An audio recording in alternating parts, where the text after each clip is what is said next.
పాపుల మధ్య మొలిచిన పరిశుద్ధమైన లేత మొక్క యేసుక్రీస్తు ప్రభువారు.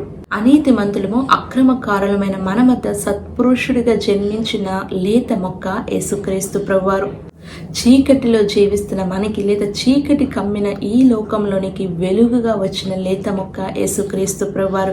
ఆ వెలుగు లోకంలోనికి వచ్చిన కానీ వారు ఆ వెలుగుని అంగీకరించలేదంట. మరొక చోట ఉంటుంది ఏంటంటే, వారు చీకటిలో ఉన్నారు, వారి చీకటి క్రియలు చేస్తున్నారు కాబట్టి వారి క్రియలు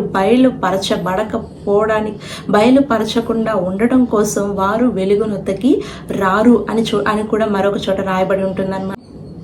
ప్రేమ లేక నిస్సారమైపోయిన ఈ ఎండిన భూమిలో ప్రేమని పంచడానికి వచ్చిన ఏకైక దైవ స్వరూపం యేసుక్రీస్తు ప్రభువారు. ఒకరినొకరం గణపరుచుకోవడం తెలియని మనకి మాదిరి చూపించడానికి వచ్చిన దైవ స్వరూపం మొలిచిన లేత మొక్క యేసుక్రీస్తు ప్రభువారు. ఎలా అంటే ఫిలిప్పీలకు రాసిన పత్రిక 2వ అధ్యాయము 2-3 వచనాల్లో ఉంటుంది ఏంటంటే, ఒకరినొకరు గణపరుచుకునేది అని ఉంటుంది. అయితే మనల్ని మనం గణపరుచుకోవడానికి ప్రయత్నిస్తుంటాం. అంటే ఒకరిని ఒకరు యోగ్యులుగా ఎంచుకోమని వాక్యం చెప్తుంటే, వారికన్నా నేనే యోగ్యురాలని మనం యోగ్యులుగా ఎంచుకునే స్థితిలో మనం ఉన్నాం. కానీ వాక్యం ఏం చెప్తుంది అంటే, దేవుడు ఏం చెప్తున్నాడంటే, నీకన్నా ఎదుటి వారిని యోగ్యులుగా ఎంచమని వాక్యం చెప్తుంది. ఆ విషయంలో మనకి మాదిరి చూపించడానికి దైవ స్వరూపమే ఇలాలోనికి వచ్చింది. ఉదాహరణకి చెప్పాలంటే, ఆయన శిష్యులను తనకంటే యోగ్యులుగా ఎంచి వారి పాదాలు కడిగినట్లుగా మనం చూస్తాము.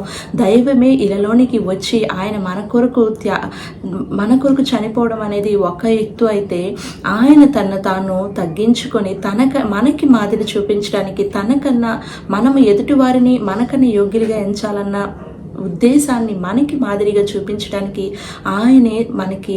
ఆయనే శిష్యులు పాదాలు కడిగినట్లుగా మనం చూస్తాం. తన నడుమన ఉన్న తువ్వాలు తీసుకొని తానే నీళ్లు తీసుకుని వచ్చి శిష్యుల యొక్క ప్రతి పాదం దగ్గరికి వెళ్ళి ఆయన మోకాళ్ళుని ప్రతి పాదం దగ్గరికి వెళ్ళి కూడా ఆయన చేతులతో పాదాలు కడిగి ఆయన యొక్క నడికట్టుతో వారి పాదాలు తుడిచినట్లుగా మనం చూస్తామన్నమాట.